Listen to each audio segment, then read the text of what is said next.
everybody in? Okay. Welcome to the Josephine County Elected Officials Forum, sponsored by your local Republican Party. My name is Holly Morton. Please join me as we salute the flag. I pledge allegiance to the flag of the United States of America and to the republic for which it stands, one nation, under God, indivisible, with liberty and justice for all. We appreciate that all of you guys care enough about your community to participate in the process of choosing local leadership. So thank you for being here. The important next step is for you to vote by May 17th. That's what this is all about. By now you should have received your voters pamphlet in the mail. Looks like this.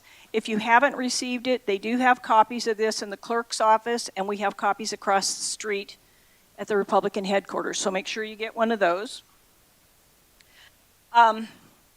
Take time to read that carefully. If you did not receive one, pick one up. Everyone should also be receiving a ballot by the end of this week. If you don't receive a ballot, you also want to contact the clerk's office to make sure you get one.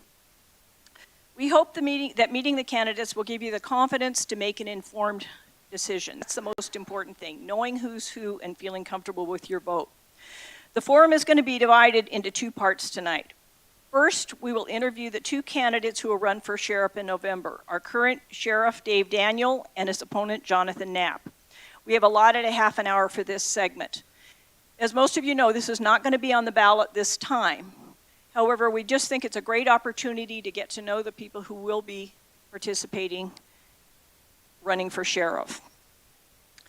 Then we're going to showcase our commissioner candidates who will be introduced once they're on the dais. The commissioner forum will take approximately an hour and a half.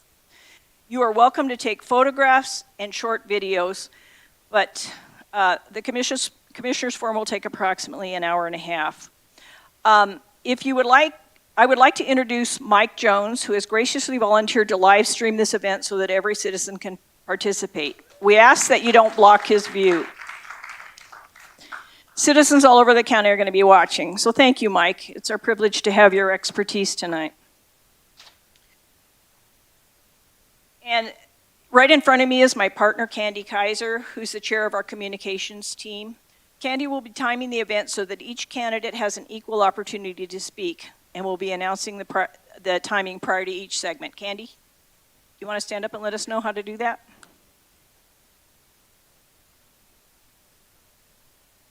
Hello, everybody. I'm also her vice chair, besides her communications, and a lot of other things.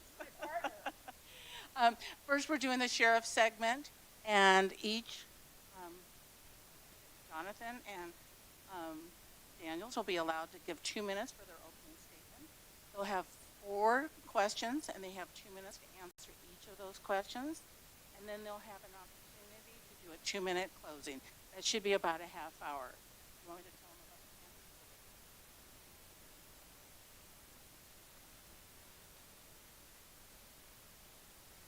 campus? How's that? Is that a little better? Questions this evening have been submitted by a citizen committee, and as you know, the #1 enemy of expediency is a committee. So I can assure you these questions have been carefully thought out with a lot of input from the community. To my far left is Matt Morsa. He's a PCP, a longtime county resident, and a leader of our education team. Matt will be our MC for this evening. Thank you, Matt. Carry on.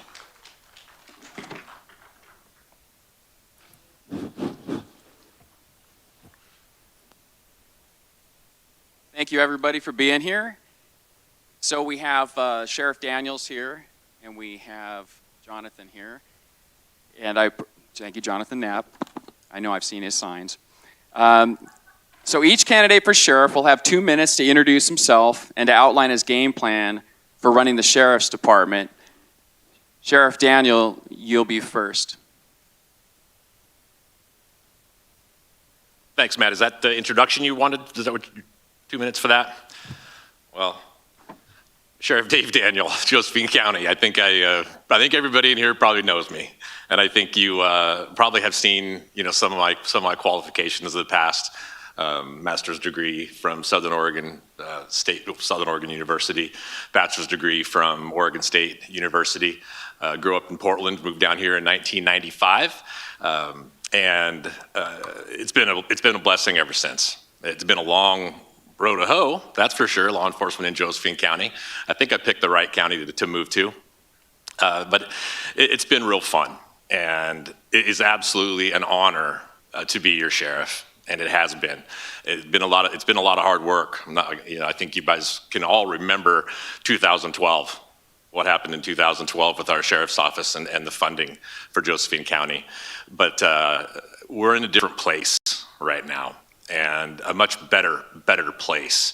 And my goal when I took the office of sheriff after going through the Grants Pass Department of Public Safety for most of my career, 17 years, and then Oregon State Police for 3 years.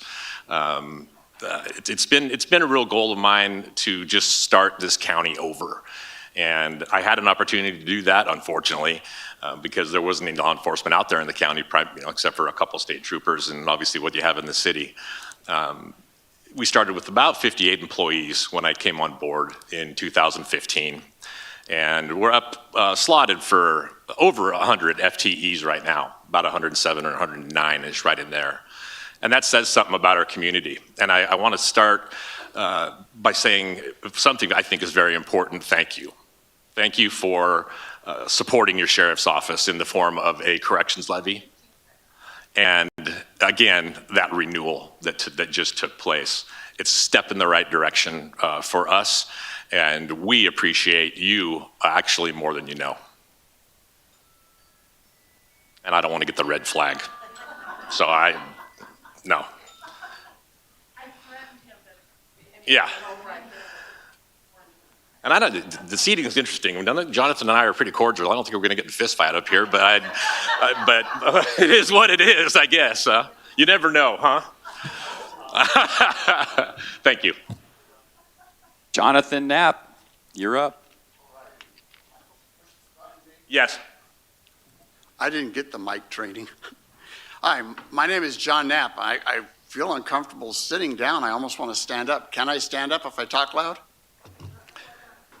Okay. My name is John Knapp. He's saying no. That mic is going to be really difficult, Jonathan.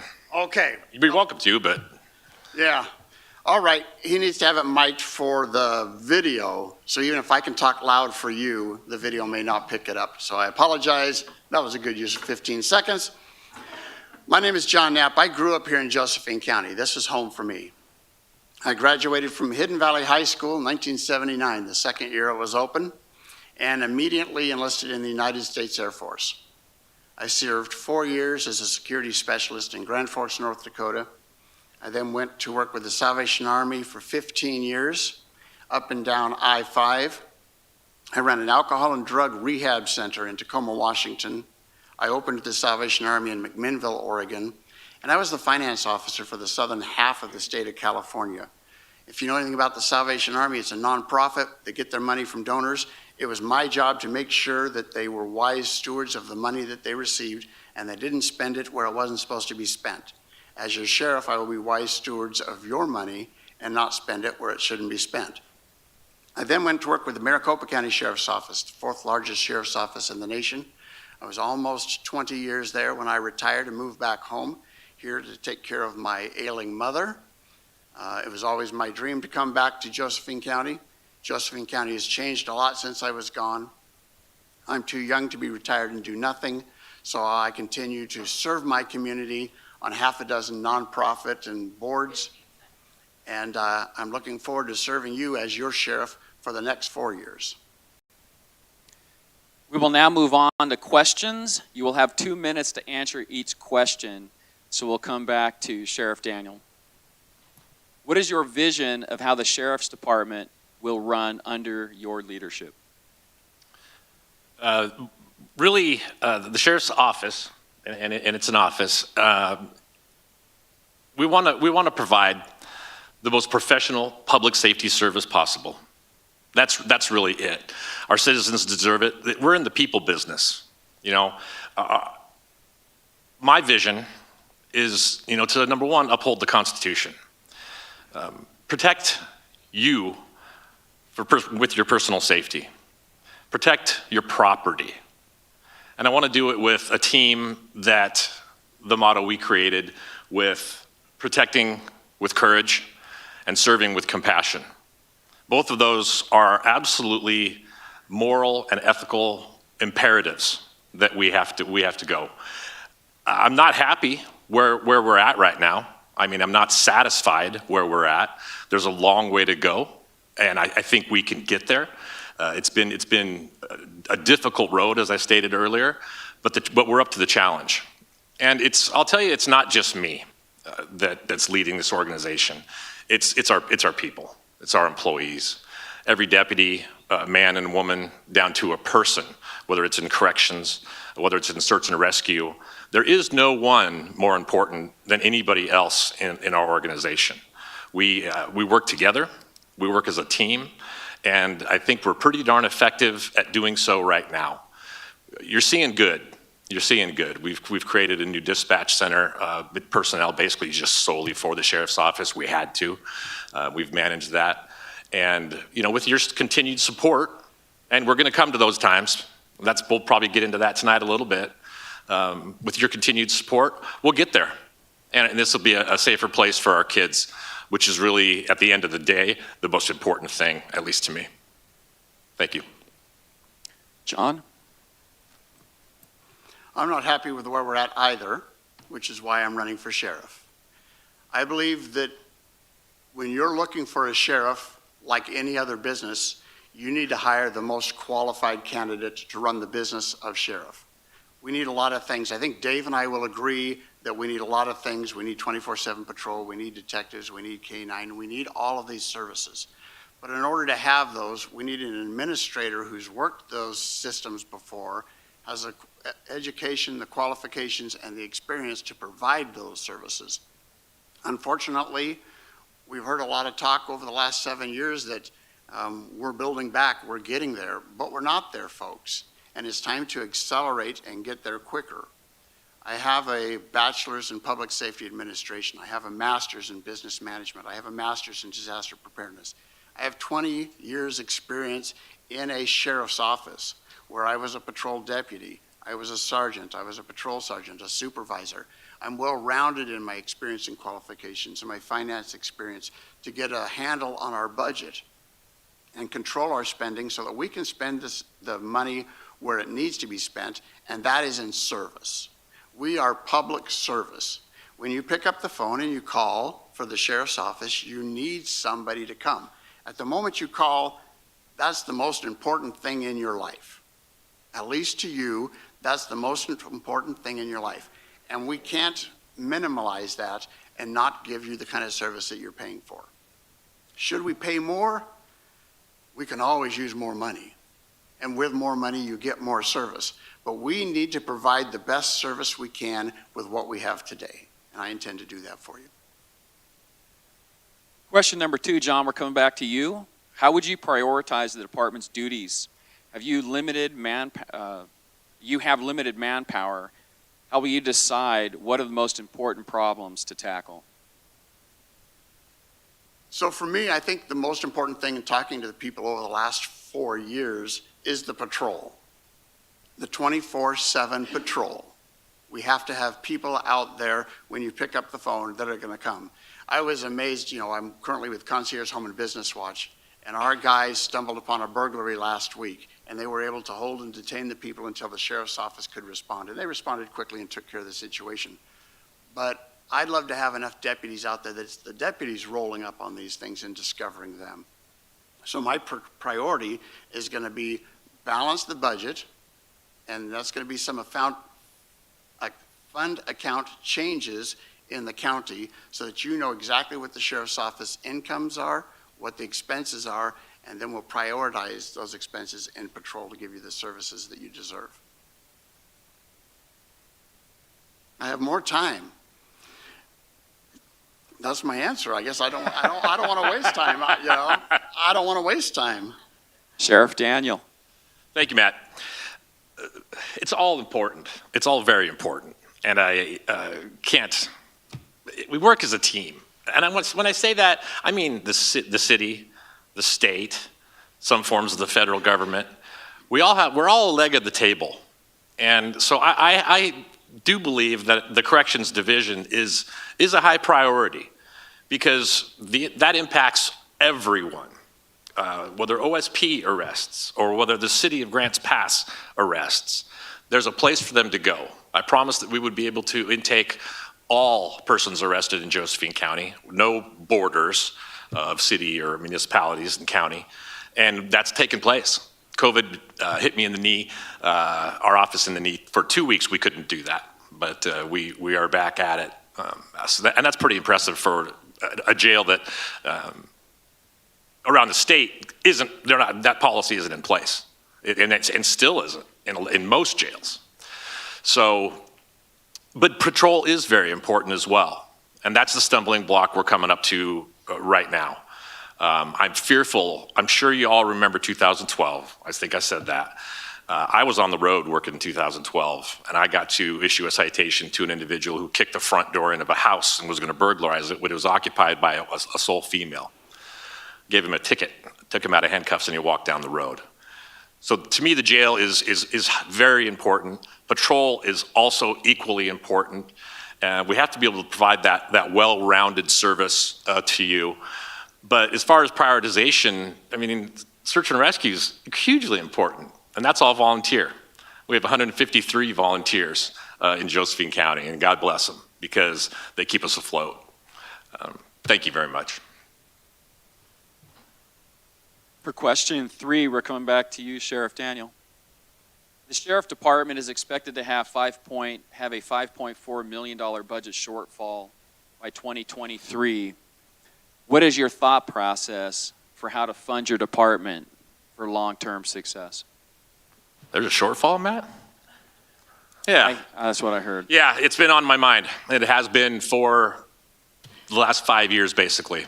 And, you know, I've done a lot of forums. I've gone out and presented to both city councils, Cape Junction and the city of Grants Pass. Talked to, obviously, many residents and citizens as to what we're going to do. And, you know, really, I'm looking at 2 options. One being a potential seasonal sales tax, which has not got a lot of love from people, believe it or not. And the other one is a potential taxing district. But I think that both of them have drawbacks. The taxing district goes to property taxes. We don't want that. We don't want to do that. But you have a potential seasonal sales tax that follows the economy and goes with ebb and flow. So you never have a set, stable amount of funding that you think you have. So there's no perfect answer as to how to move forward. But we are going to move forward, no doubt about it. And we're going to find a way because I really don't want to go back to 2012 and 13 and 14. So those are some concepts. I'm still working with the commissioner's office to figure out what we want to try and put on the ballot. I know you're going to see something, if not a special election prior to November, you're going to see something on the ballot in November, and we'll advertise that and let you all know exactly what that's going to be and how it's going to function. If that doesn't work well, then you'll see something again in May. And that's the plan. We're going to be facing a little bit of a shortfall, but we're getting through it this year. And I'm very hopeful that we're going to be just fine through this fiscal year of basically 22, 23. Thank you. Jonathan Knapp. So one of the 3 pillars of my campaign is citizen involvement, town hall meetings, citizen advisory board, getting the community to talk to the sheriff. I believe it was Commissioner Bert Sugar, who's over here, who said 2 important questions. He said, not me. What do you want, and what are you willing to pay for? And so they are very important questions, and we need to ask our citizens, what do you want, and what are you willing to pay for it? And then we need to come up with a way to pay for it. But we need to also be thinking outside of the box. And that's what I've been doing, is thinking outside of the box. What other revenue streams can we possibly come up with to help generate funds? And I raised some at the town hall meeting, and I'll stick with them. We do an ordinance, If you're driving suspended, if you're driving with DUI, if you're driving with no insurance, we impound your car. We store your car for 30 days. You pay a fine to get your car back. Is it little money? Yes, it's little money, but they shouldn't be driving their car on the street anyway. Volunteers. Sheriff Gilbertson had a great volunteer program. We need to get more volunteers involved. We had 2,000 volunteers at the Maricopa County Sheriff's Office doing everything from clerical to the canines, just a whole variety of things. We need to get our citizens back involved, and lots of people have told me they want to be involved. They just don't have the opportunities currently to do that. We need to take our budgets. Right now, our budgets are split across 4 or 5 different departments. The inmate canteen fund is shared with the airport fund. The juvenile justice and the jail fund are on one. The animal control and the animal shelter are on one. We need to bring all of our funds into the sheriff's fund so that you can see where the money is and where it's going. Thank you. Jonathan, we're going to stay with you for question 4. We seem to have the same criminals committing multiple crimes. What would you change to make sure that criminals are held accountable for their crimes and citizens are protected? I honestly don't know that that's something that's going to fall into the position of the sheriff.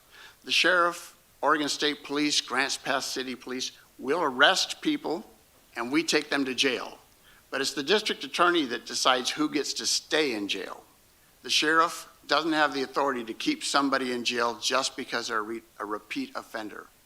The judicial system does. So we need to work with the people next door at the courthouse, with our district attorney, with our jail release officer, and say enough is enough, and these parameters need to be set so that we don't have the revolving door, so that the sheriff isn't arresting the same guy every week, putting him in jail, and 24 hours later they're getting released. But the sheriff's office itself does not have the authority to say, I'm just not going to let that guy out. Sheriff Daniel. Thank you, Matt. I respectfully have to a certain extent, disagree with Mr. Knapp on that. There are, certainly there has to be charges filed. Obviously, you have to have a pending case or something to that effect before somebody's, is incarcerated. But we do have the ability to hold certain individuals, and we do that as long as they're charged literally on a daily basis. We look for the repeat offenders. You've heard the adage of 10% of the population commits 90% of the crime. I believe it's very true. And those individuals that we house, we keep them if we can. Keep in mind the jail holds about 185, and last year we intaked over 5,000 individuals. So certainly you can do the math that not all can be incarcerated. We obviously don't have the money for that. But we can prioritize to a certain extent those repeat offenders that are just constantly coming and going. And it's called a DNR, do not release. They still have the opportunity for bail, and they can still get out that way. Yes, Mr. Knapp is right that a lot of it isn't out of our control. The DA has to obviously be involved, and then the judges can obviously let people go. But there's other ways to try to monitor them as well, in the form of ankle bracelets and things like that we use. And but that's really it. We can to a certain extent, but not much as far as keeping them incarcerated. All right, so you're each going to have 2 minutes to give your closing comments. We'll come to you, Jonathan Knapp. I believe that I am the most qualified candidate based on my education, training, experience, and background that has probably ever run for sheriff in Josephine County. My service and dedication to this community is unquestionable. I want to continue to serve, and I feel that based on my talents, education, experience, and qualifications, the way that I can serve you the best is to be your sheriff. So I would like to ask for your vote in November. John Knapp for Josephine County Sheriff. Sheriff Daniel. Thank you, Matt. We've come a long way in Josephine County in 4 or 5 years. We do have resident deputies now. We have an animal care division that's now under the sheriff's office. Our civil division's turning around concealed handgun licenses in less than a week. Never been done before. We do have a canine division. Maybe you've seen pictures of our canine Gibbs, who is our compassion and therapy dog, so desperately needed in Josephine County. We got up to 20 hours a day, and we were at 8 when I took office. 24-hour dispatch center. You call 911, you're going to get an answer. If we're off duty, you're going to get a response still. I promise you that, as long as it meets certain criteria.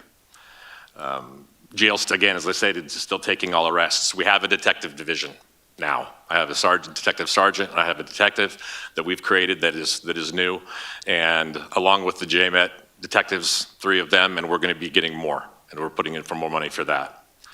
I think, by and large, it's been an honor to serve Josephine County, and it's been fun. It's been a fight.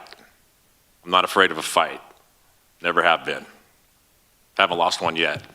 So let's continue down that path with Dave Daniel as your sheriff.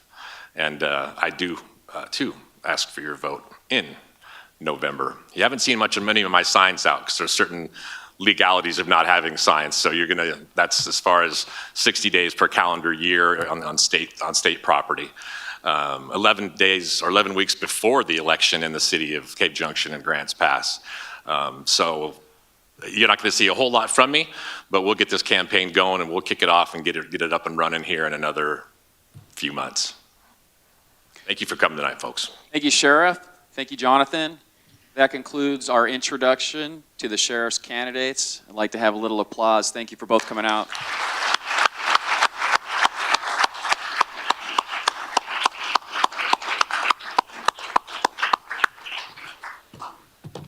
We will now move on to hearing from our commissioner candidates. This may take a few minutes to set up, so feel free to stretch your legs or use the restroom. The next segment is expected to take about an hour and a half, and we'll start in about 10 minutes.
And you talk.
Seems like it's working. Check. Yo. Check. Check. 1, 2. Check. Check. Check.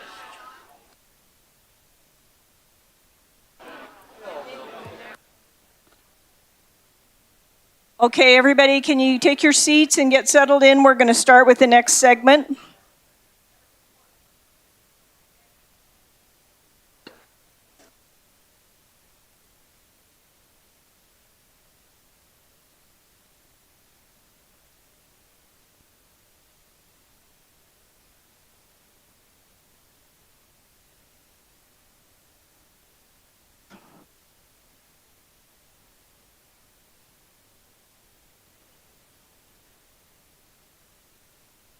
I was just going to tell them.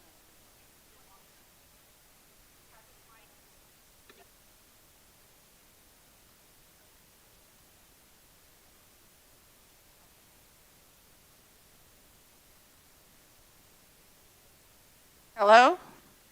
Can everybody in the back hear me this time? All right, we're going to get started with the candidates. They'll each have 2 minutes to introduce themselves, and then we'll have a lightning round. It'll be a yes or a no. I won't even time that. And then there'll be 6 questions, and they'll have 90 seconds to answer that. And then they'll have 3 minutes for closing. And the little flag is 15 seconds. The big flag is you're done. Thank you, Candy.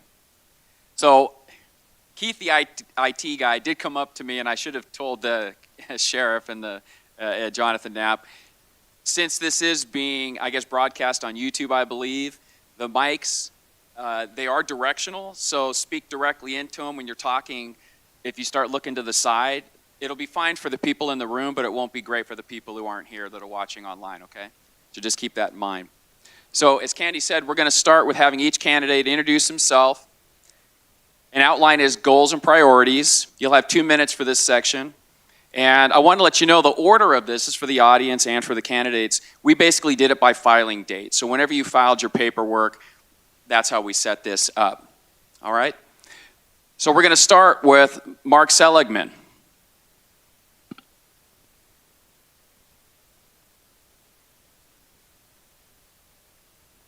Oh, sorry.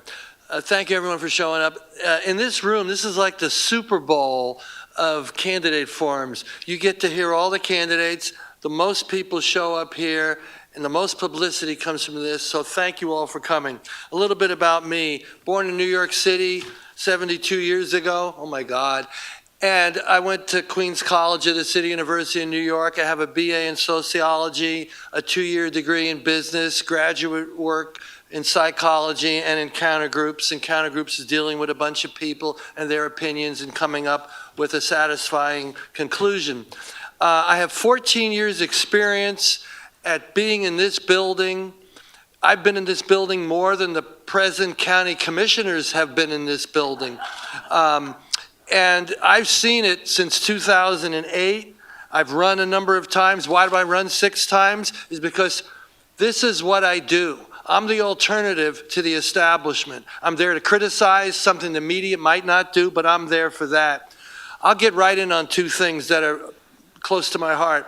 I urge everyone in this audience to repeal this ordinance that the county commissioners have put on the ballot, which will take away your private property rights. I'm very strong on that. I also am a no new taxes guy. I feel seniors, youth are the most vulnerable people in our county. We must have a commissioner who believes in compassion and isn't going to put them in a bad light. And then the last issue is prosperity. That's something Josephine County doesn't know much about. We have to strive to enhance businesses and individuals, not county government. And that's why I'm running. Thank you very much. John West. Thank you, folks, for being here tonight, taking out time of your busy evening. My name's John West. I live in the county, out on Upper River Road, and I feel blessed to live out there.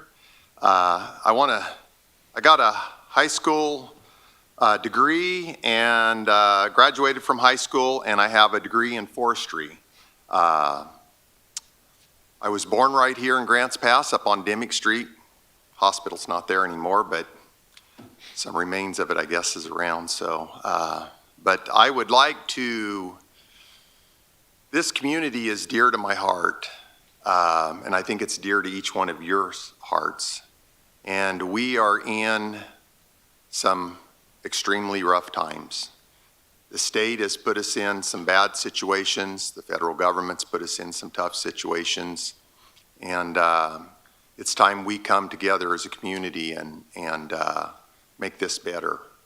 And so the reason why I'm running is because I feel like we need a person who knows business. I'm a small business owner. I've been one for about 30 years. And I know business inside and out. I know how to take your money and get the most out of it. My goal is to come in and be the fiscal watchdog and to get the most out of every dollar. And I want to just make our community great again. And it's just we've got some tough issues ahead of us. So with hard work and serving you every day, we will get there. Thank you. Gary Richardson. Good evening. Welcome to Ann Basker Auditorium. That was Mrs. Basker to me. I went to school with her youngest son, Bob, through junior high and high school. So I went to school here in Josephine County, graduated from Grants Pass High School, went up to Oregon State for a couple terms, then enlisted in the United States Air Force, went to serve at Mountain Home Air Force Base on F-111 fighter bombers. See the world, they said. Returning to Oregon State, I graduated with a degree in electrical and computer engineering with honors. I'm a registered professional engineer in electrical for the state of Oregon. I spent a couple years in Albany and Redding before moving back to Josephine County to work for F.W. Murphy, which is where I currently work.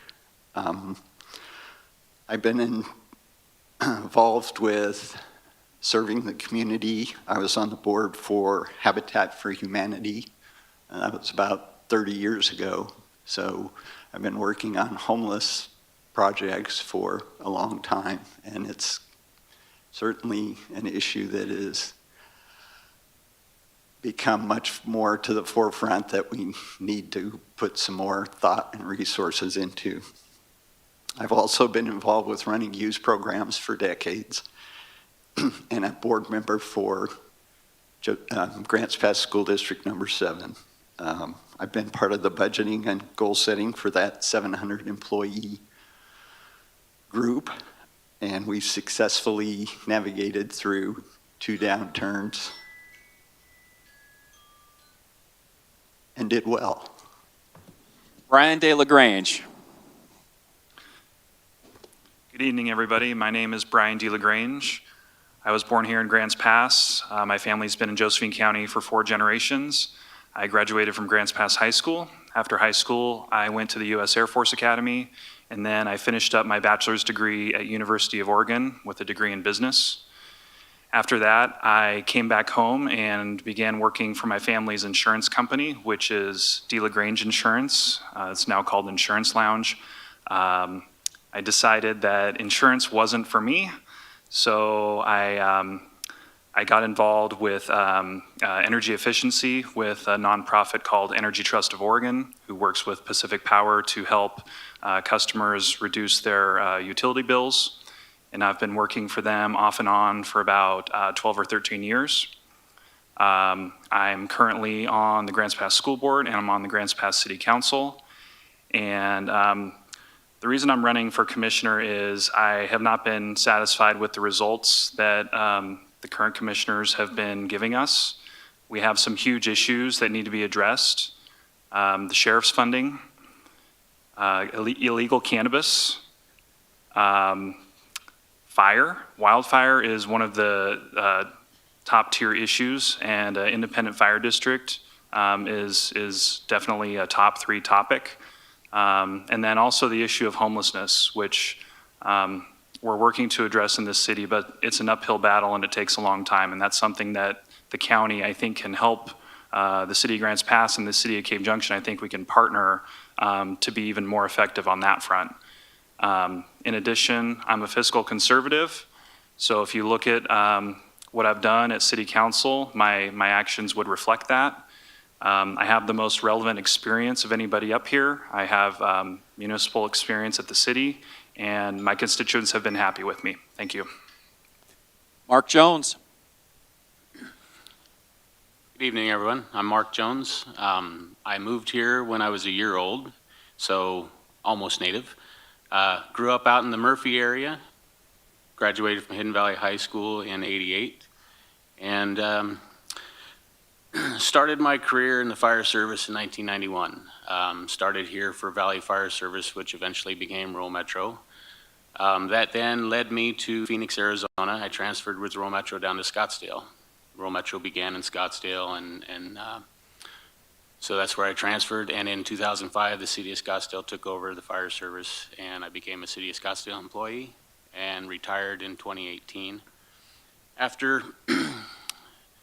growing up here and always coming back to visit every year, this has always been my home. And even though I was gone and living in a big city where we had all those amenities, I just love this place and I had to come back. So in 2018, I decided to come back, brought my daughter with me, and been working on different things, trying to establish a fire district. In 2021, I ran for the fire board for the fire district. I got elected to the fire board, however, the district didn't pass, so I got elected into nothing.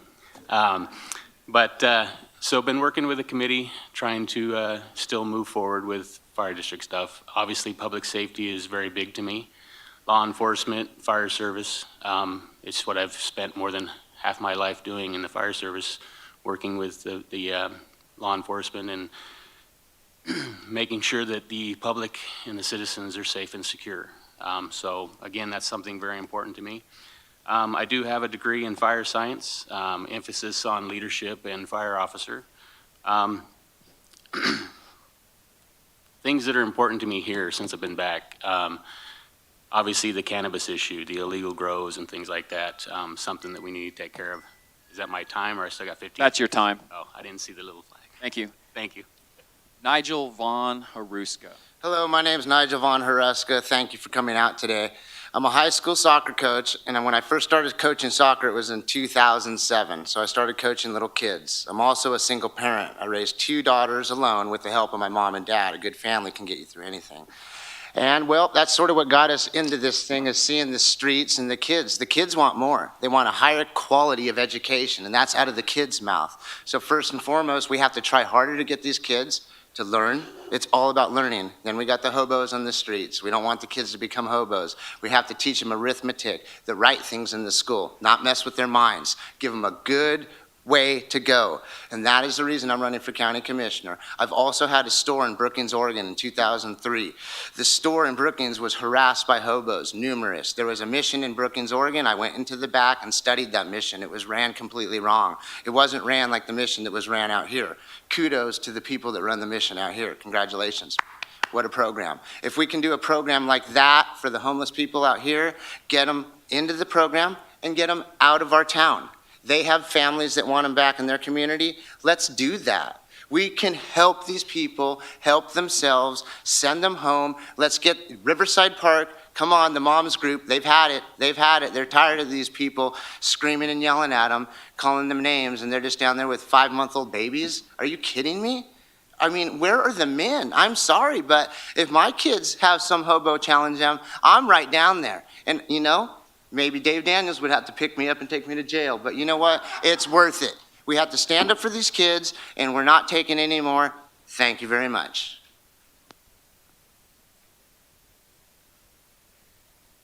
Next, we'll move on with a lightning round.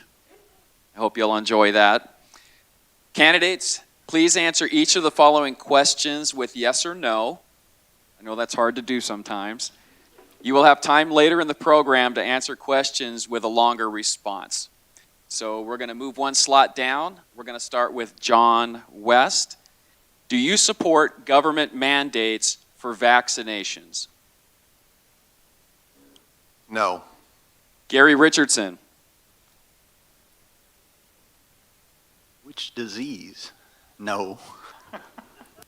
Brian D. LaGrange. Not 100% clear, but I'm going to say no. Mark Jones. No. Nigel. Hell no. Mark Seligman. Question number 2, moving down another notch. This will be yours, Gary. Do you support Oregon's sanctuary state law prohibiting law enforcement from asking about a person's immigration status? No. Brian D. LaGrange. I haven't even thought about this.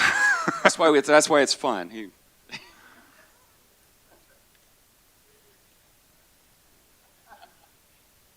Yes or no? I'll say yes. Okay. Mark Jones. No. Nigel Vaughn. Okay. Boy, I didn't even wait. Mark Seligman.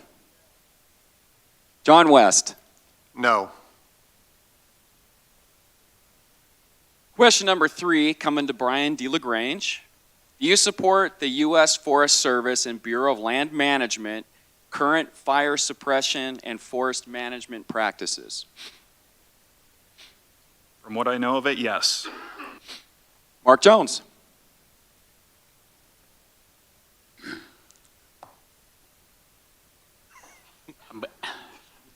Not in this state. Nigel. No. Mark Seligman. Yes. John West. No. Gary Richardson. No. Okay, question number 4, coming to Mark Jones first. Do you support enforcing government health mandates that conflict with religious freedoms? Sorry, could you repeat that first part? Yep. Do you support enforcing government health mandates that conflict with religious freedoms? No. Nigel? No. Mark Seligman? No. John West? No. Gary Richardson? What was the question? Do you support enforcing government health mandates that conflict with religious freedoms? No. Brian D. LaGrange. No. Question number 5, coming to Nigel first. Do you feel that the legalization of cannabis in Oregon has been beneficial to our county? It's been horrible. No. Mark Seligman. Yes. John West. No. Gary Richardson. No. Brian D. LaGrange. It's close, but I'll say yes. Mark Jones. No. All right, final one, fellas. Question number 6, coming to Mark Seligman first. Do you think that the Josephine County Commissioner should be a partisan position? No. John West. Yes. Gary Richardson. No. Brian D. LaGrange. No. Mark Jones. No. Nigel. Yes. All right, next we'll move on to 6 more questions. You'll have a little more time to talk here. Each candidate will have 90 seconds to answer each question. So we're going to John West first here. Oh.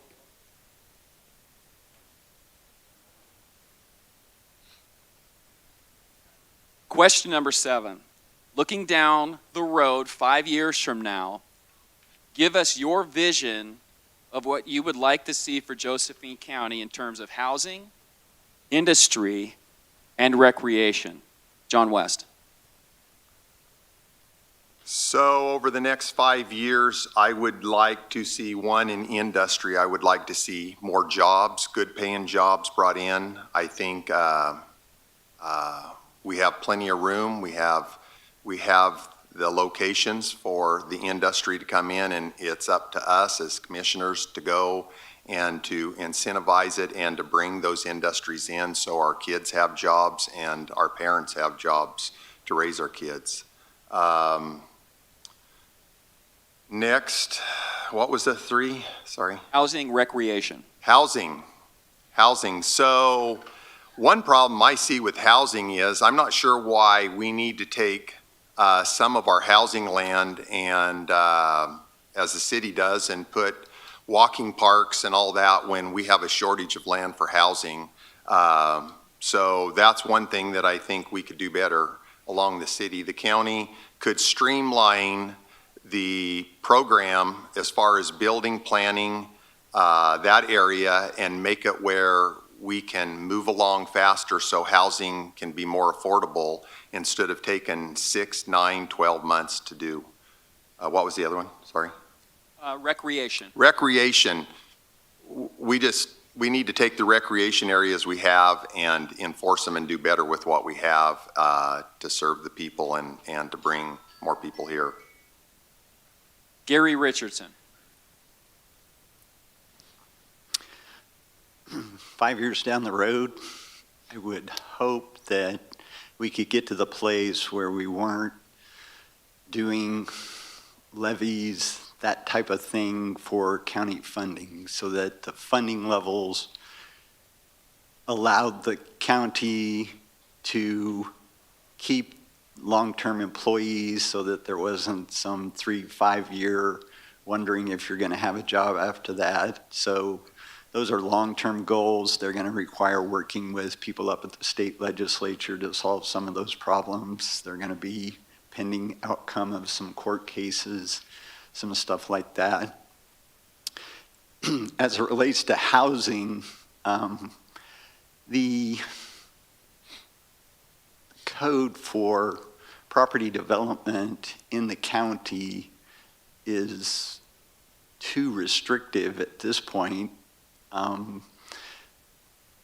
It causes, there's this step change that you have to have a house. And so that causes no housing to be available at lower levels and stuff like that. So a little more freedom on how properties develop so there could be additional housing at lower cost would be good.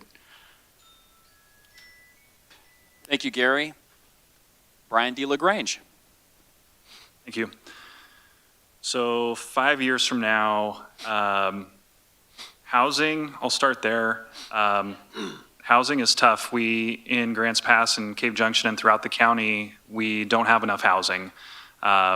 So it's hard for the county to address that on their own.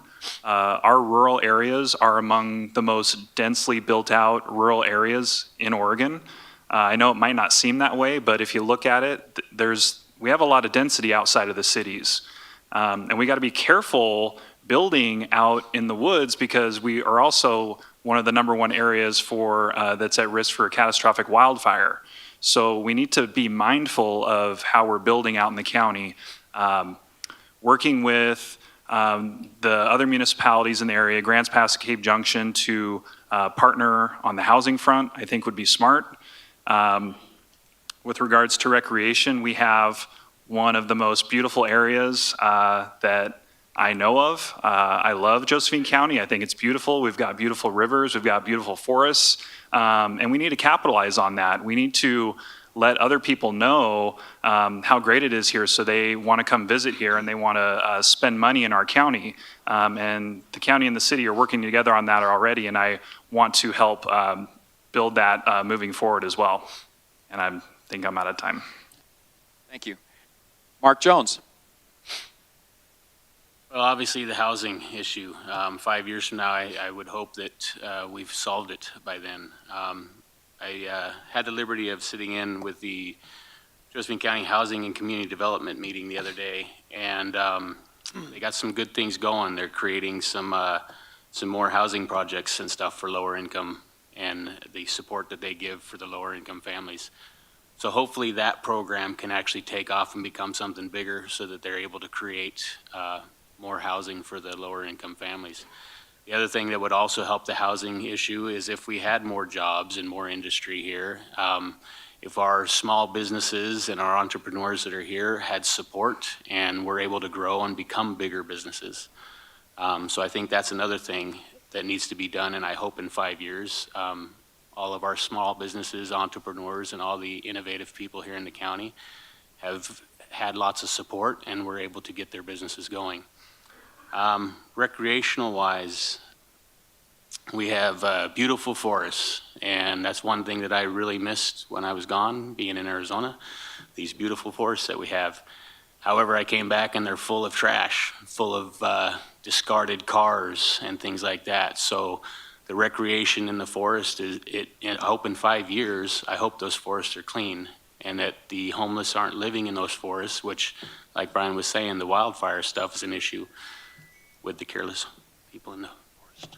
Thank you, Mark. Nigel. All right, well, housing. Everybody here has seen the traffic in Grants Pass, I'm sure. So the more houses we build, the more people that are come here. Everybody that I talk to don't want many more people moving here. We have to stabilize our population, period, for housing. Yes, we do have to build more housings, and we do have to streamline the code department. I would like the code department to know the right hand and the left hand what they were doing. And because I went in there to pick our permits up before, and me and my mom drove in there to find that nobody was there, even though we just talked to them an hour before. So we want the people working for the government to do their jobs. That would be one of them. And then also for recreation, that's another tough one right there because we get more traffic with recreation. So I would say instead of recreation, we've got to worry about the fairgrounds and bring people in, business people, investors. Instead of recreation so much and playtime, I mean, I feel like playtime's over. We have to work more. So I'm not the world's best guy for that. And then industry, face it or like it or not, 70% of a lot of people's income out here, stores, oxygen stores, places like that, does come from the cannabis industry. So that's what we got to tread lightly on. So when we do fix this cannabis problem, there's going to be a big drop in stores out here that are going to lose money. So we're going to see that too. So industry is going to be very hard to deal with. So that's going to be up to the people to create a new industry, not the government. Thank you. Thank you. Mark Seligman. You know, I'm going to tell it like it is. You may not agree, you may agree. I am a fiscal conservative, and that will show through my opinions about all these questions. A true fiscal conservative does not want to raise your taxes, does not want more regulations on you. Regarding housing, I would strongly urge that the land use codes in rural areas be severely relaxed, rather than have the cities have to build more. As far as industry, there's two industries. One is broadband. Broadband in the rural areas will keep our youth here rather than only come back when it's time to retire. Within 1 year, cannabis is going to be a legal industry. If we don't welcome it, Oklahoma will. And we will have missed $1 billion industry that's legal and environmentally correct. As far as prosperity, if you enhance businesses and you enhance individuals, you have less of a need for law enforcement because you put money in people's pockets and they don't want to take your money. I'm not for giving up Sportsman's Park. Again, we must attract socially minded people, and most importantly, we must enhance businesses and the individuals in this county so that our true potential can actually happen. Thank you. Thank you, Mark. Question number 8, we're going to be starting with Gary Richardson. What is your plan to stop the destruction caused by wildfires in our county?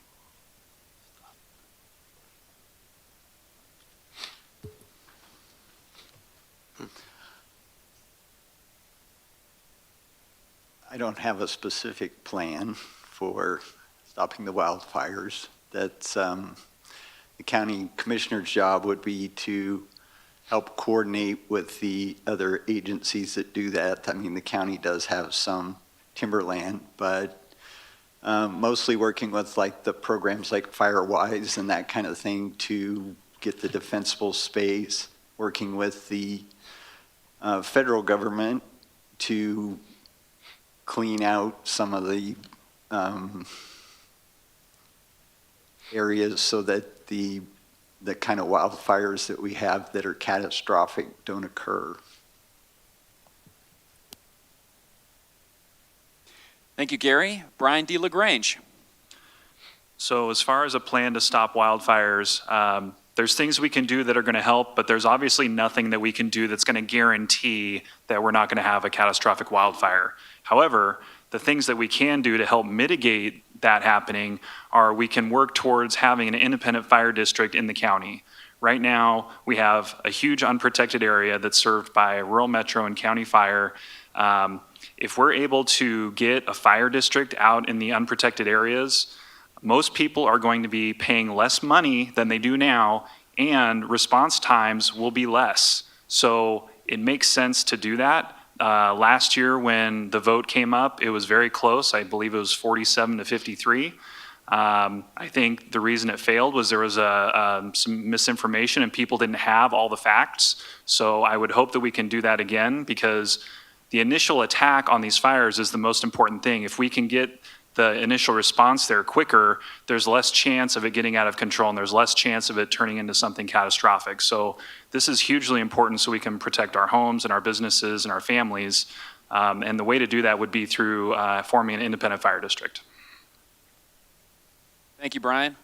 Mark Jones. Well, to start off, fuel reduction programs really do help in mitigating the spread of wildland fires. So by implementing more fuel reduction programs, I know there's actually a lot of money this year coming down from the state that has helped ODF. And if you look out along Redwood Highway out there, you see how well they've started clearing along the highway. So the Forest Service has gotten some money and they've started doing fuel reduction too. So all that helps.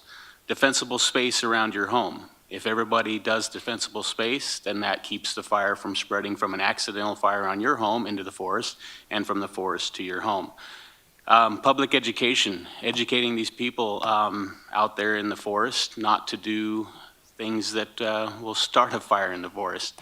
We obviously can't do anything about the lightning fires other than hit them fast. And ODF does an amazing job along with their automatic aid partners, the fire districts and fire departments that have auto aid with Oregon Department of Forestry. They jump on these fires fast, they put a lot of resources on it, and they've been able to stop them in this county, which has really helped us a lot. If it wasn't for them doing it so quickly, we might have larger fires. I've seen larger fires where the Forest Service doesn't quite jump on them quick enough, and they become very large. And again, back to the fuel reduction, and then also, like Brian was saying, the fire district would be a good thing to have in the whole county. Thank you, Mark. Nigel? Let's bring back our smoke jumpers like they used to have in Illinois Valley. Let's get those boys jumping out of the planes and kicking some butt. That's how it's done. When the fire breaks out, you fight it that second. You don't sit and wait for politics and, oh, we can't go here, we can't use wheels. You fight it. It's simple. And here's another simple thing. You go into the woods, you clean up the trash, and you have to get the derelicts out of the woods because they're out there drinking their malt liquor high as a kite. They're going to start a fire. Get them out of there, problem solved. Thank you. Thank you, Nigel.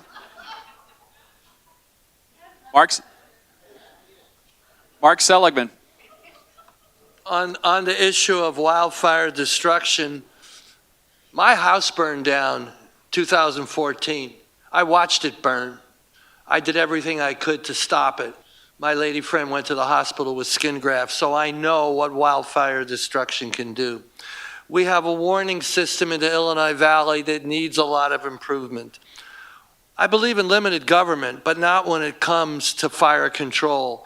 The purpose of government is to have better warning systems and better ways of fighting fires to protect us.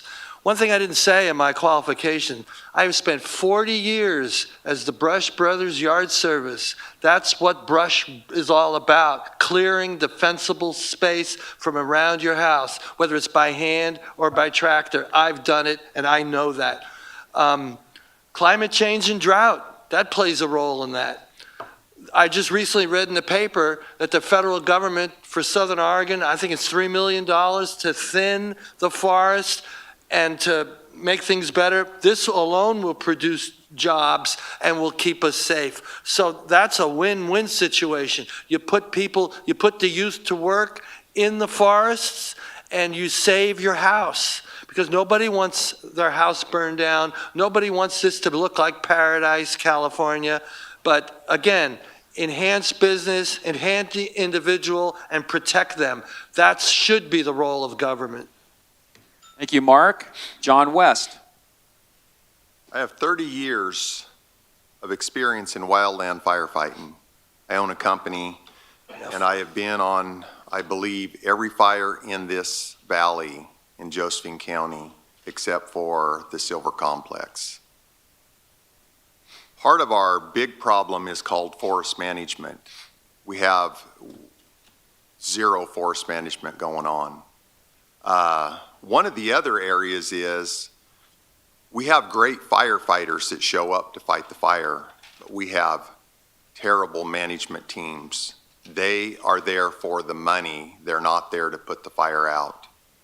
In my 30 years, you don't see county commissioners at briefings. You don't see them holding the government responsible to put the fire out, because in the past, most of our county commissioners had not a clue how to control a fire or what is going on with a fire.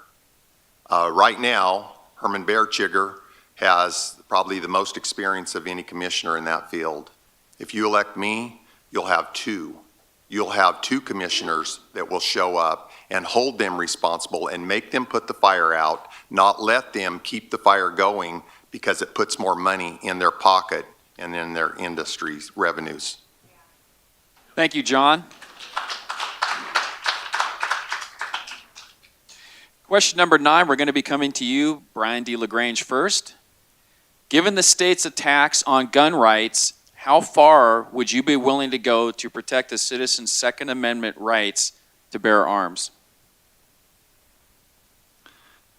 I would say that I'd be willing to go as far as the commissioners would need to go. I support the Second Amendment. I'm a gun owner. I have my concealed weapons license.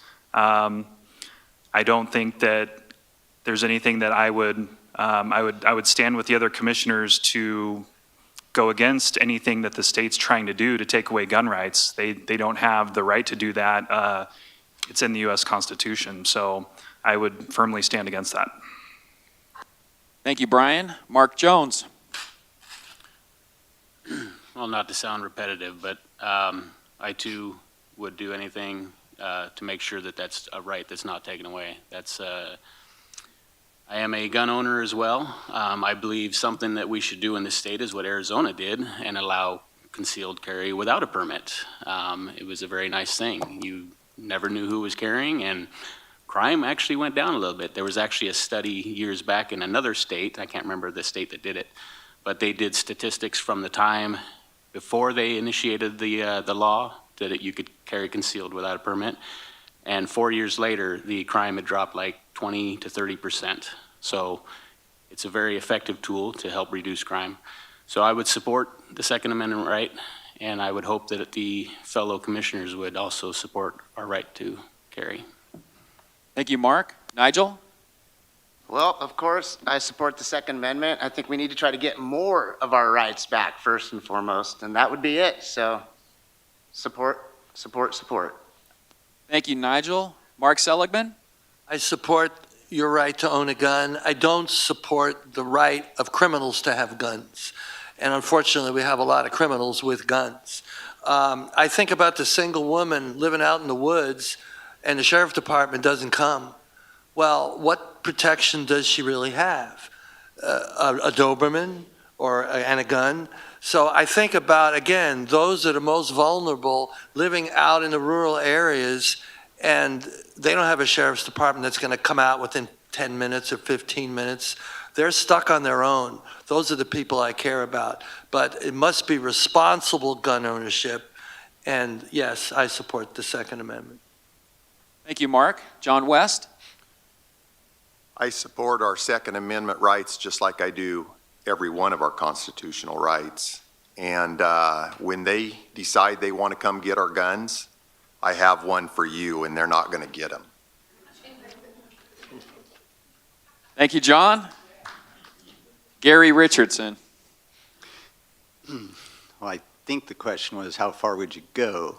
And I certainly support the Second Amendment rights of the people. And as a county commissioner, I would be willing to, actually would probably be one of the better choices to go to court to pursue all the legal methods necessary to retain those rights for the people. I'm pretty good at reaching out, making relationships, and doing the kind of thing that would get that sort of stuff stopped. Thank you, Gary. Moving on to question number 10. We're coming to Mark Jones first. Citizens are concerned that the increased homeless population is affecting the quality of life in the county. What is your plan to address the homeless problem in Josephine County? We can do like Texas, put them all on a bus and send them to Salem. So, honestly though, it is a serious problem. Very sad that there's so many homeless people.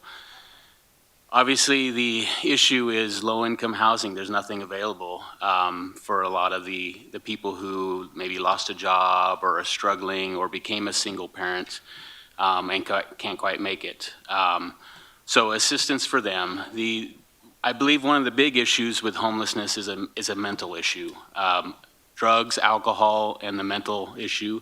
And since I believe it was Reagan that got rid of all our mental institutes, that problem has grown. So maybe looking into or trying to establish some actual mental health facilities to help these people and get them to where they can become productive members and get jobs and find a home and not struggle with alcohol and chemical dependencies. Currently, right now, our facilities are booked, and a lot of people can't even get into them to get the help. And then they're not getting the adequate help there, because as soon as they're done and they get out of those, they go right back to it. So there's no support afterwards. Thank you, Mark. Nigel? Okay, well, what we got to do is not create a business out of homelessness. First, the government cannot just keep this homeless process going and going and going and add in more employees through the government. It just doesn't work. I mean, we got PERS to face. We have a whole bunch. So with the homeless people, you got the veterans that have to go first. If you're a homeless vet, we got your back. But you're a drug addict, we're going to help you get off the drugs and go to your town. Your town, not our town. So that's what we have to do. I'm sure you guys know the rest after that. We just got to try harder, clean the parks up. And a lot of these people revel in their sins. And I mean, those are the ones that we got to deal with first. And they're proud of their sins. So we're going to have to try hard. Thank you, Nigel. Mark Seligman. Homelessness is a nationwide problem. It doesn't just exist in Grants Pass. Compared to the rest of the nation, this is nothing. There's lots of reasons for homelessness. Some are drug addicts, some are alcoholics, some are single mothers whose boyfriend beat them up. Some people have mental problems, inflation, high housing prices, living in your car. It's important we remember what is the reason for homelessness. Some of our elected officials like to put them all in one category. That is absolutely wrong. A lack of prosperity in Josephine County creates people who can't afford a place to live. So we're going to have, I'm not going to tell you, yeah, let's put them all on a bus and get them out of here. You know, we have to have a reasonable policy. One of the reasons we don't get represented in Salem adequately is because Salem laughs at us, because they come up with these ideas, well, let's just put them on a bus and put them somewhere. You know, we need to have reasonable people who see reasonable solutions, not saying just what you want to hear, the base elements. So yeah, we have to show some compassion, but we can't reward people that are a complete drain on our society either. Thank you, Mark. John West. So the homeless is a huge issue. As I go door to door in my campaign, people ask me this question. And it's hard to sit here and give you the step-by-step answer. I mean, listen, we have between mental health, that drug addiction, alcohol. One thing that I don't think is fair is that each one of you have to take money from your family to pay for someone who chooses not to do better in their life. And I'm not saying every one of those people are in that case, but there's a bunch of these homeless people. They've made that choice, and people's reached out to them. They don't want that help. They go right back to it.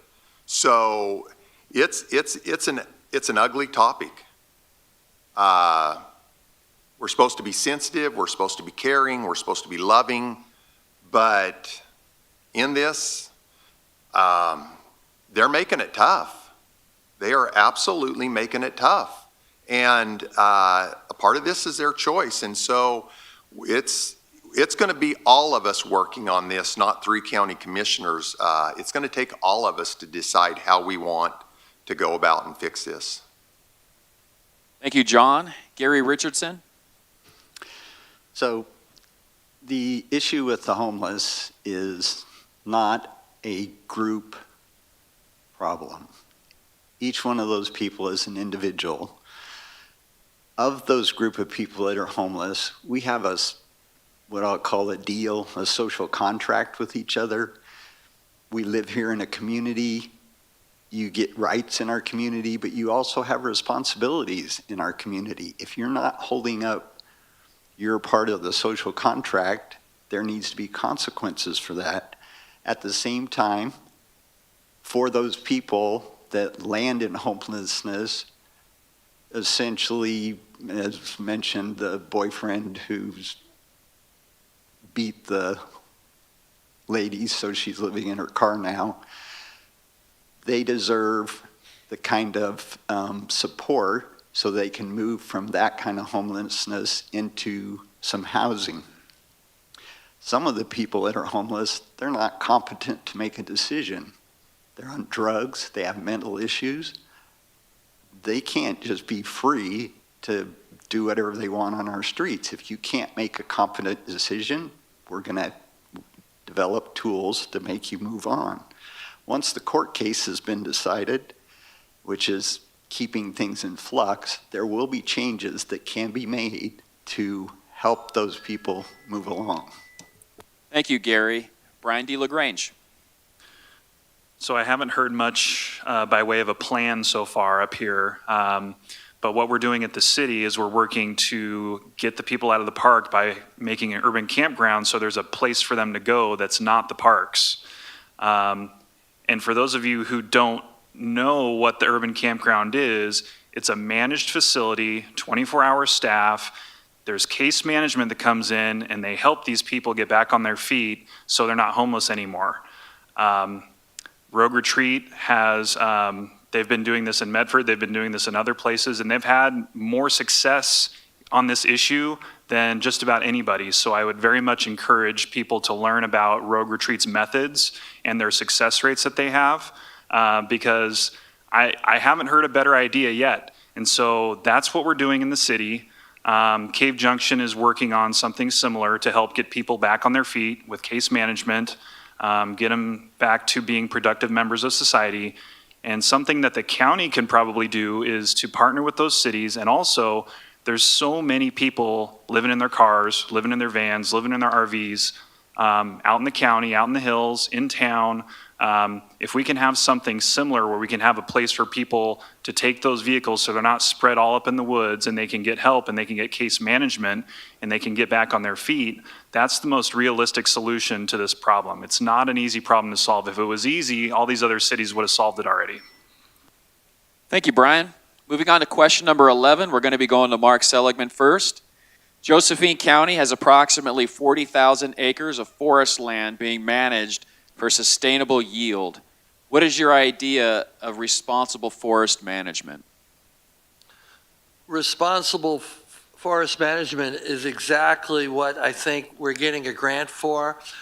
Thinning the forests, burning those brush piles so that when the next fire comes along, that's not there. Some environmentalists say, oh no, don't cut the dead wood. It'll fall down, it'll create fodder for more growth. I disagree with that, and I do believe in the environment.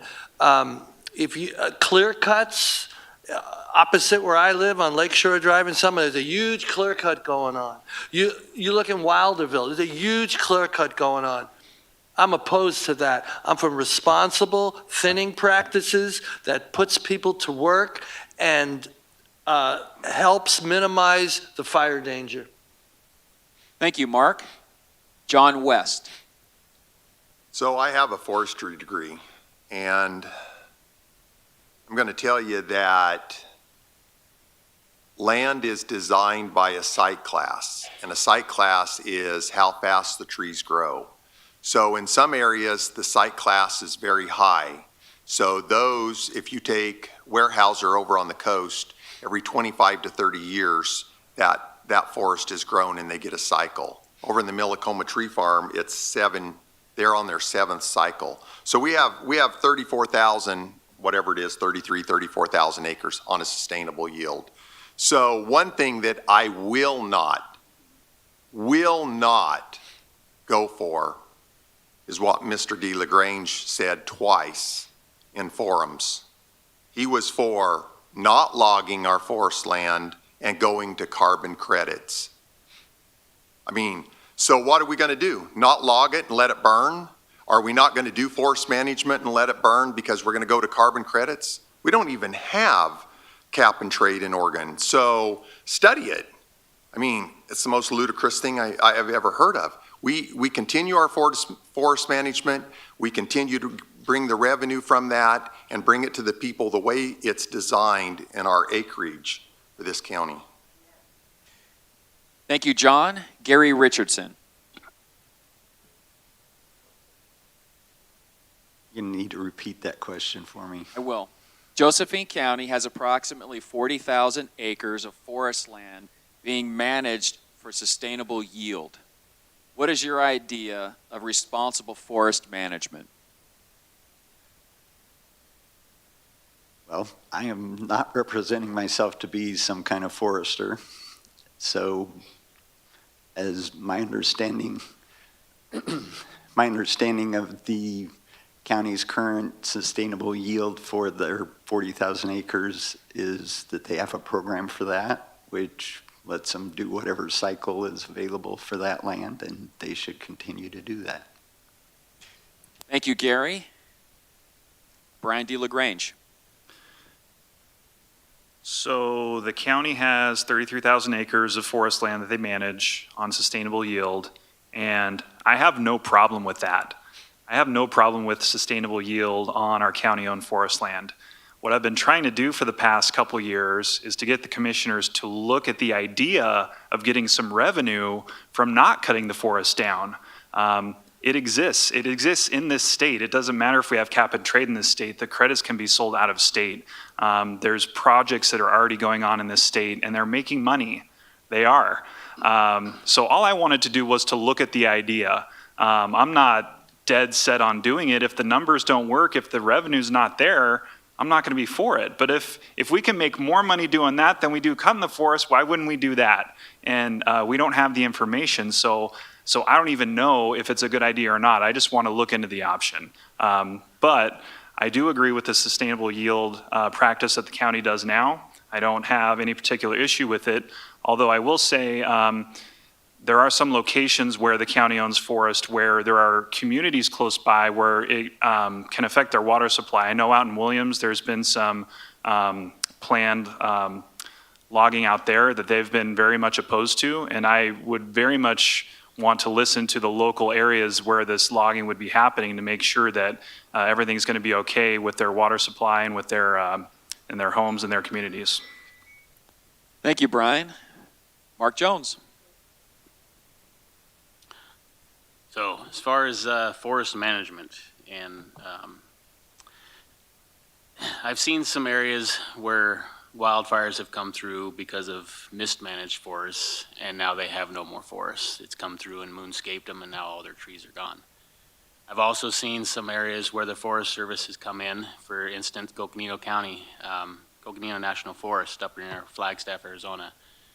I witnessed them coming in and doing a thinning project where they took it down to 100 trees per acre. So they came in and logged all but 100 trees per acre. So very nice job. At first I looked at it and I thought, wow, they're really tearing stuff up with the roads. But once they were done, they cleaned it all up, and now it's a beautiful forest. You got healthy trees, you got a better water table, because not all those trees are trying to fight for the water, so the trees that are getting water are more healthy. It's reduced the fire risk around the area. So that has also allowed them to sell the timber, obviously, and they made the money from the timber. So managing the forest correctly, I think, is something that definitely needs to be looked into, and make sure that, one, we're doing right by the forests themselves and keeping them sustained, so that we're not clear cutting and destroying the water table and the land in the mudslides and everything else that come with it. Thank you, Mark. Nigel. All right, well, I live by that giant clear cut that Mark Sigelman was talking about. It's not pretty, but logging is necessary. And like John was saying, the trees go through cycles. And my friend just got his property logged, and Marty Miller did the logging, and it was selective logging. And a lot of the trees were growing conchs. So when the trees grow conchs, they don't get you can't use them for lumber. So there's a time to harvest, and you got to do it right. So we are tree farmers, and that's what we do. So we harvest our trees, we do it properly, and then also we manage the forest just like they did on the I-99, how the great job they did trimming the road, same style. Limb them, keep them clean, keep the gates and everything accessible, so if there is a fire out there, we can put them out quickly also. So we're loggers out here, and John and a lot of other folks out here know how to do it properly, and that is exactly how it should be done. Thank you. All right, thank you, Nigel. So we're going to go to question number 12 and let you know after that, each candidate will have 3 minutes for your closing statements. So for question 12, we're going to be going to John West first. What is your idea of fiscal conservatism? Well, I believe that fiscal conservatism is, one, making our dollar go as far as it will go. I believe it is being stewards of the money. If I'm your commissioner, I'll be a steward of the money that is going to be spent in this county. I've ran my whole campaign on taking the waste, the abuse, and the cutting the fat out of county government. We have a $175 million budget. Since 2013, the average, it's come up $11,909,633 per year. What are we spending almost $12 million a year on? I believe there's money to be cut, money to be saved, and I believe we may not be able to shift all of it over to help pay for the sheriff's department, but I believe we can shift some of it over there. And I think that's what being a fiscal conservative is. Government, I think everybody in here will tell you, government has always been about waste and abuse because it's not their money. They don't care. It's time we care and we get the most out of our money. Thank you, John. Gary Richardson.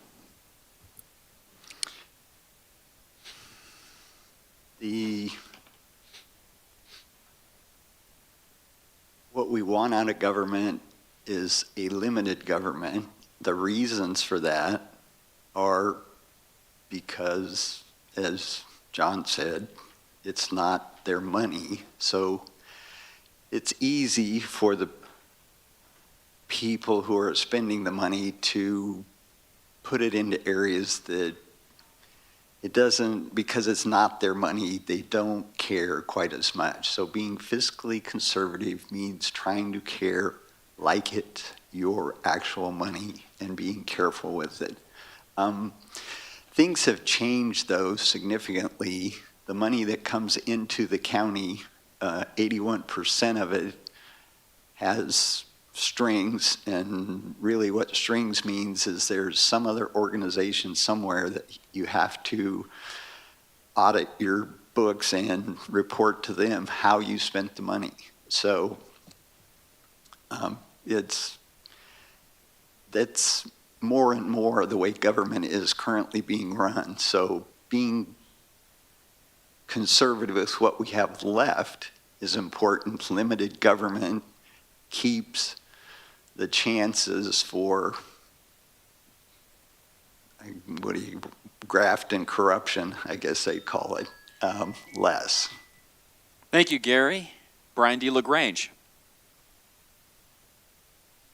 So my idea of what being a fiscal conservative is being a good steward of taxpayers' money. And what that means is proving that you're a good steward of taxpayer money. And that's what I've done at the city. I have been a good steward. When I took office, we had a $2 million budget shortfall, and we fixed it, and we have a balanced budget now. The county is facing a similar situation with the sheriff's office. They have a $5.4 million budget shortfall, and you know, the two of the commissioners that are responsible for that came from the city. So I came to the city to clean up their mess already once, and I'm ready to come to the county to clean up their mess again.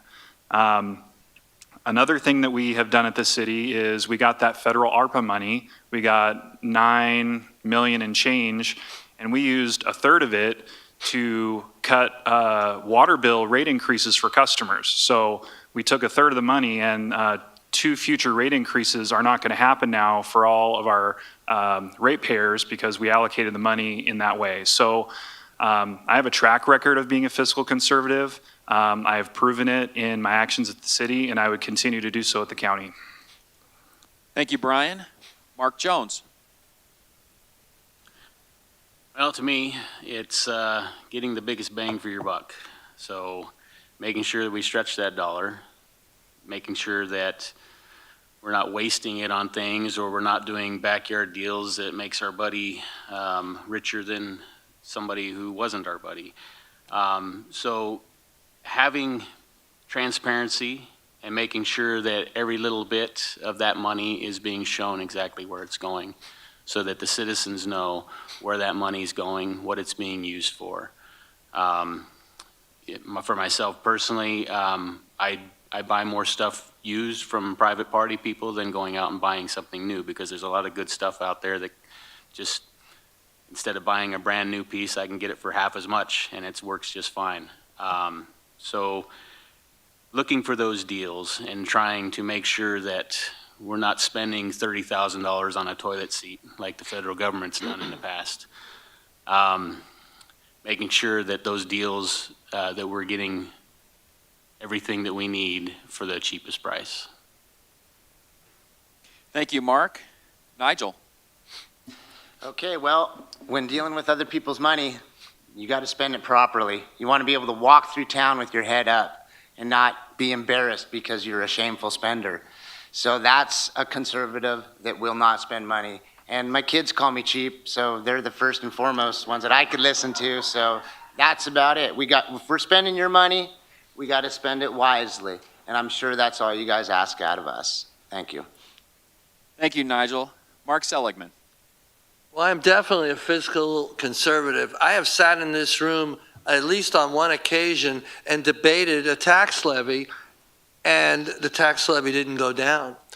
If you're a fiscal conservative, yes, you should be a steward with the people's money, but you shouldn't ask them to pay higher taxes like Mr. D. LaGrange is doing.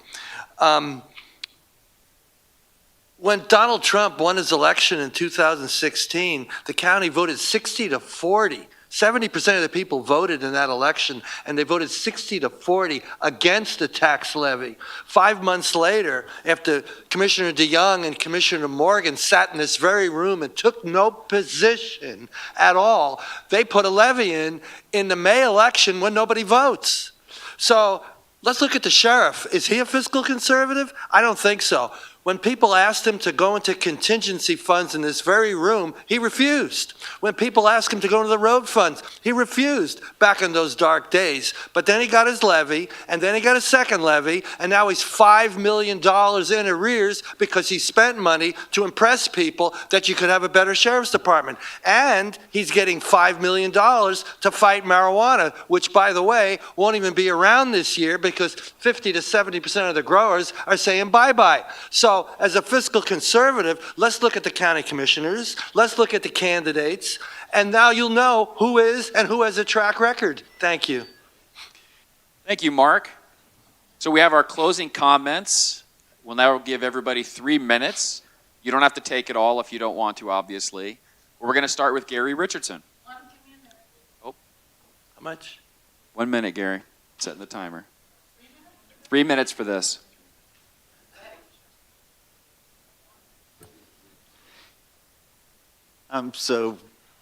First I'm going to circle back a little bit to fiscal conservative. And when I came onto the school board in 2005, the tax rate for a levy was $2.23. By 2013, we had the rate down to $1.37. And then we terminated that bond levy early by a couple years, saving the taxpayers over $8 million. So of the potential commissioners up here, I'm not sure how many of them have saved the taxpayers that much money already. Commissioners are responsible for overseeing the county's management and administration, representing the county's interest at the state and federal levels, participating in long-range planning, managing the county budget and finances. I have a proven track record of building relationships and working with teams. I've interacted with people from all over the world, working with many different departments and locations to develop and successfully launch products with million-dollar budgets. These products had hazardous location certifications, meaning I had to work with quasi-governmental agencies to achieve that certification. To successfully get these products to market required building relationships with groups where I did not have direct authority. Today's complex world requires coordination with many stakeholders. So my experience is coordinating work so that when it's finished, there aren't any problems. From the functioning of the product to the installation, from the efficiency of the production line to the profit for the company. This isn't about me looking for a job. I have a job that pays significantly more than a commissioner position. Of these candidates, there's no one more qualified to serve as your county commissioner. I've been living in preparation both personally and professionally for a long time. Would be that county government should be like electricity, where it's there when you need it, unnoticed when you don't. Thank you, Gary. Brian D. LaGrange. So I'm a little surprised that we didn't have maybe I missed it. I don't think we had a direct question about the Sheriff's Department in this forum, so that was a little bit surprising. When you have Herman Bearchigger up here saying that there's a problem and there's no funding for the Sheriff's Department, that's when you know that it's a real problem. And I'm kind of surprised that the candidates weren't asked to address that very real issue tonight. But that said, I'm twice elected. I was born here. My family lives here. I love Josephine County. I've been effective in my positions that I've held. My constituents have been satisfied with the results I've given them. I think we have a great community now. I know we have a lot of problems, but we can work on those problems, and I have been working on those problems, and I've been getting results. I want to continue to get results for the county. I think that there's some candidates up here that are going to give you more of the same. They're tied in with the good old boys club, and they might talk a good game, but once they get in the seat, they're not going to get the results that we need. because we need results right now as a county. And I will tell you, I will get results. I've been getting results, and I will continue to get results. And the first place that we need to start is figuring out the issue with the sheriff's funding. It's not an easy problem to solve, but we need to bite the bullet and solve that problem. And then we need to solve the wildfire and the independent fire district problem. And then we need to work on the homeless problem. And we need to work on getting the illegal cannabis problem taken care of. If we can take care of those 4 things, we're going to be in a great place. So we need to keep our focus on that. There's a lot of talk about other things that are distractions. And I prefer to stay focused on those 4 big issues, because those 4 issues are what we need to put our energy towards and solve. So I ask for your vote. I promise to get you results, and thank you for coming tonight. Thank you, Brian. Mark Jones. Well, thank you all for coming out tonight. It's really good to see a nice packed auditorium here. I wish I could sit here and say that I'm the best thing since sliced bread, but it's just not who I am. What I can tell you is that I'll be dedicated to listening to you. I'll be dedicated to working for you. I will be dedicated to doing everything I can to make this county a safer and more secure environment for you. Working to get the Sheriff's Department funding, working to make sure that the fire departments, fire districts, and everything are operating the way they should be, and providing you safety when you call 911. I've never been a guy with fancy words or lots of money or tons of cool toys. But I am the guy that says what I believe and what I think. I'm frugal, no frills kind of guy. I look for the best deals, and I help others whenever I can. I'm the guy with morals and values, and I will do what's right. My beliefs are that everyone's lives matter, that we should all support our police, firefighters, our veterans, our EMS workers, and our dispatchers. A vote for me gets you a dedicated public servant.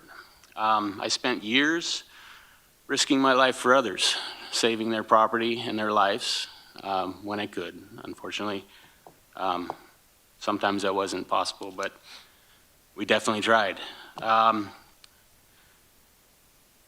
I will put the same dedication into serving you as your county commissioner. A vote for me gets you a caring and compassionate person. Helping others is in my blood. That's why I became a fireman. A vote for me gets you someone who will truly listen to you. I want to be a vessel for your voice and make sure that this county moves in the direction that'll meet your needs and that we will all be productive. So help me help you, and vote Mark Jones for County Commissioner. Thank you. Thank you, Mark. Nigel. All right, from the words of somebody that isn't here tonight, Mr. Ward, I feel sorry for the person that actually wins this job. So they're got an uphill battle, and the city and the county divide. Brian's seen that firsthand, and everybody has to work together as a team, and that hasn't happened. I don't think that's happened in this area for a very long time. I remember my dad complaining about it when he worked for the county. So we have to get a peaceful county and city working together. We have to go into the woods, clean the woods up, and we have to help our children. Very simple, and that's why you should elect me. But like I said, I feel sorry for the person who wins, and that's it. Thank you, Nigel. Mark Seligman. In the famous words of Ronald Reagan, the most 7 dangerous words you'll ever want to hear. Hi, I'm from the government. I'm here to help you.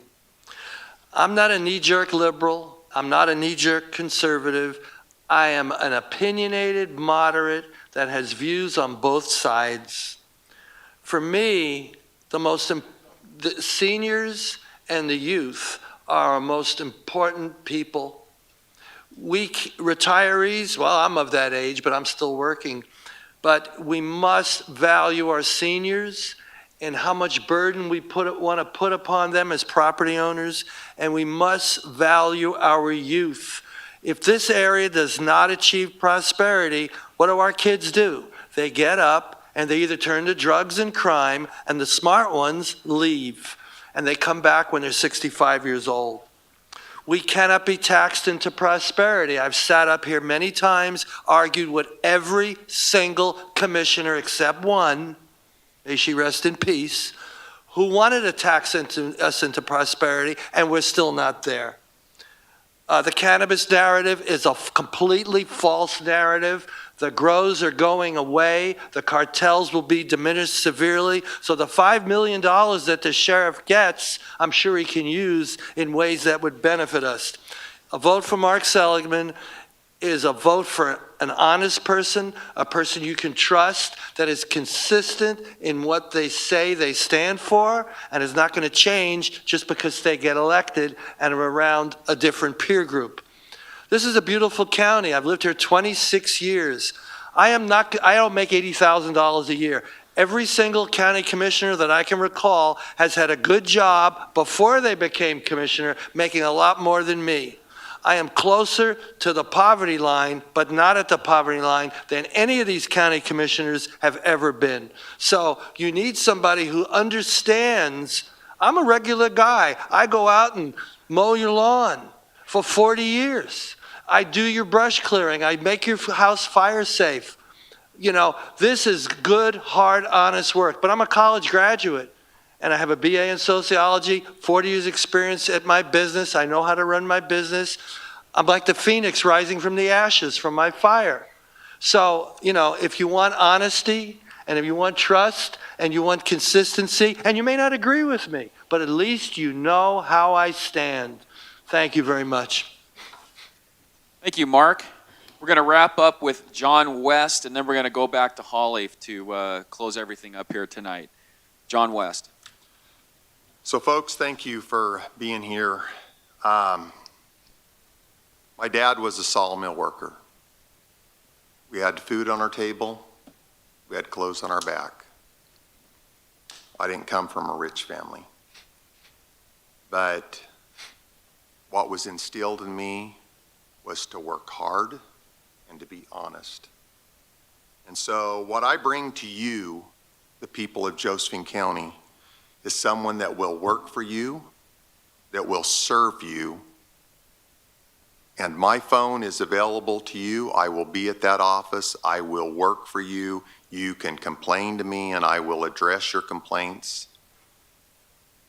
I have employed hundreds of people. I've had multi-million-dollar payrolls in a month. From timber, you name it. I'm the only one here that has preached about true fiscal conservatism over the last month.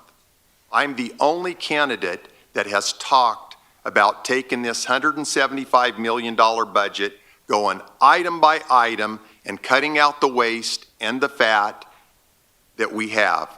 Not one person here probably disagrees with me that there is not some sort of waste and fat that's going on in this county government. But I'm the only one over the last month. Nobody else on this panel has talked about it. What have they done when it comes to the sheriff?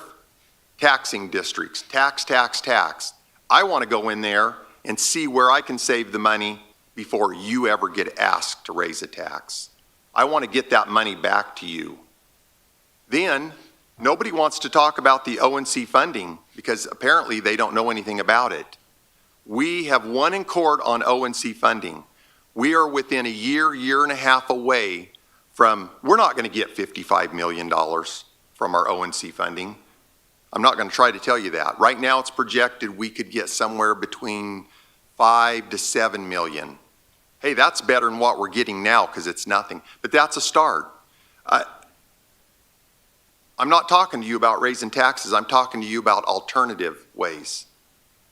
So as a business owner, I bring the business sense to this. I don't bring a school board sense. I don't bring somebody who put a school board measure in front of you 3 times and you voted down. I don't bring you the city council sense, which apparently said 2 city councilmen are on this board. He's one wants to be on it again. I'm your everyday citizen just like you that is going to come and work for you, and I'm going to fix these county problems. Thank you. Wow. that was a lot of information for one night. I'm going to give these guys a big hand. Thank you very much. Did a fantastic job. And for the rest of everybody, please remember, the whole point of this is get out to vote. Get your ballot in the mail, get your neighbor's ballot in the mail, your mother's ballot in the mail. You know, we've got to get the vote out this time. It's very important because we need to keep our county conservative. It's important to us. And a couple of thank yous. Number one, wasn't Matt great? He's a great moderator. Thank you very much. Number two, Mike Jones, our videographer. He's amazing. And last but not least, Candy Kaiser. I misspoke earlier because I'm nervous as heck being in TV and all that, went crazy. But I got to tell you, this woman is my partner. I could not do half of what I get done without Candy's help. She's amazing. She designs flyers. She can do anything. So Candy, from the bottom of my heart, thank you very much. You're amazing. So that's all, folks. Thank you very much for coming, and we hope to see you Friday night, 6 o'clock at the Performing Arts Center for the Governor's Forum.